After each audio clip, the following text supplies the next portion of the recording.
Okay, yesterday I improved this compressor with and a filter. I'm sorry, this is a fan in the back, which is in my previous videos.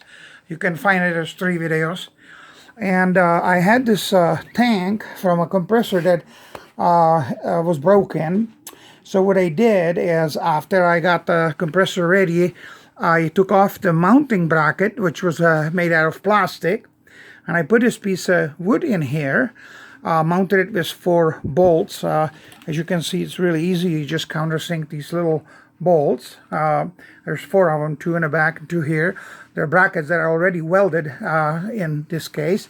Now the feet on this compressor are made out of rubber, and it's soft enough that even though this is highly polished and protected wood, it actually sticks to it, and even though it has low vibrations, it actually works really, really well. And so what I did is I connected the output from the compressor to the input on the side over here, and then I have 2 outlets, one over here and one over here, and it's regulated. And there's also a second gauge up here on the top that measures how much air is in the tank, and the pressure, as you can see, is sit almost at 60 pounds per square inch.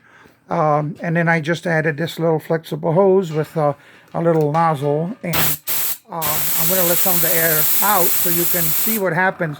Now the compressor automatically turns on.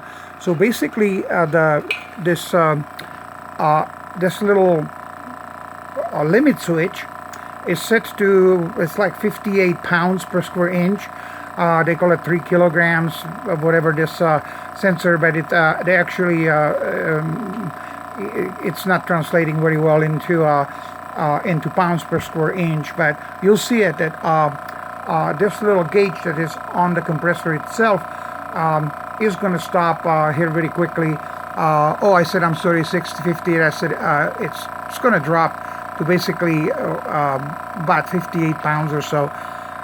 You can, of course, adjust this knob in here by pushing it up and then turning it, and then increase the pressure.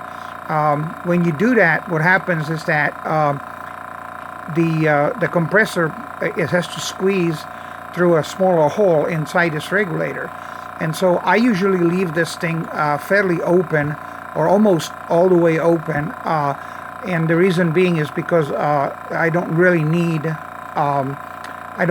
to choke it in here. There is a regulator over here if I need it, but this tank is only used as a really just blow things, like if I have shavings or something in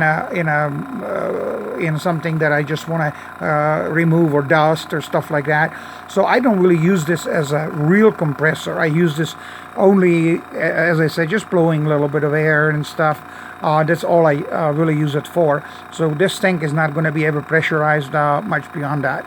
But as you can see, even though I'm recording, so there's an ambient sound from the compressor, it's not very loud.